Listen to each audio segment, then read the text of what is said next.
வாழ்க வளமுடன். நம்ம இன்றைக்கி தாமரை விதையில் ஒரு ரெசிபி செய்ய போகிறோம். அது எப்படி செய்யலான்னு பார்க்கலாம். வாங்க வீடியோக்குள்ளே போகலாம். இங்கே பாருங்கள், அதுக்கு தேவையான பொருள் வந்து சோம்பு பொடி எடுத்து வச்சுருக்கிறேன், கரம் மசாலா, ஒரு பிஞ்சு மஞ்சள் பொடி, மிளகாத்தூள் பொடி, மிளகு சீரகம் நுணுக்கிய பொடி, தேவையான அளவு உப்பு எடுத்து வச்சுருக்கிறேன்.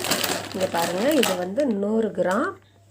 நமக்கு இதோட ப்ரைஸ் வந்து 96 ரூபா. இதில் வந்து இப்போ நம்ம 50 கிராம் தான் செய்ய போகிறோம். 50 கிராமுக்கு தேவையான பொருள் இது. ஒரு பாத்திரத்தில் 2 ஸ்பூன் நெய் ஊற்றி வச்சுருக்கிறேன்.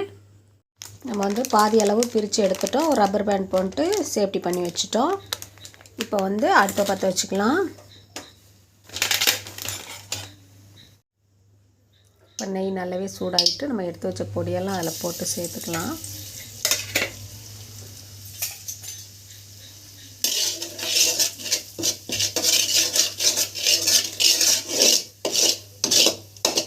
எல்லா இடமும் அப்படியே பரப்பி விட்டுக்கோங்க. அப்போ தான் நமக்கு எல்லா விதையிலையும் இது படும்.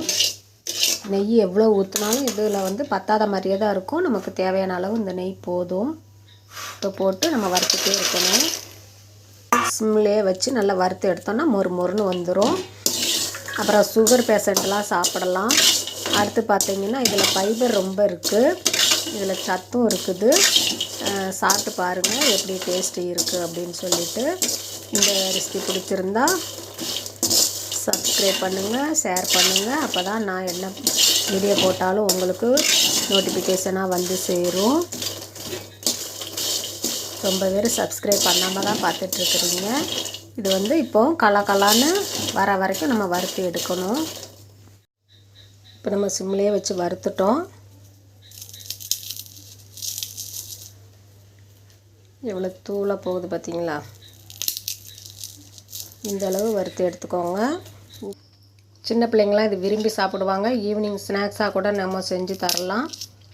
ஓகே, பாய்.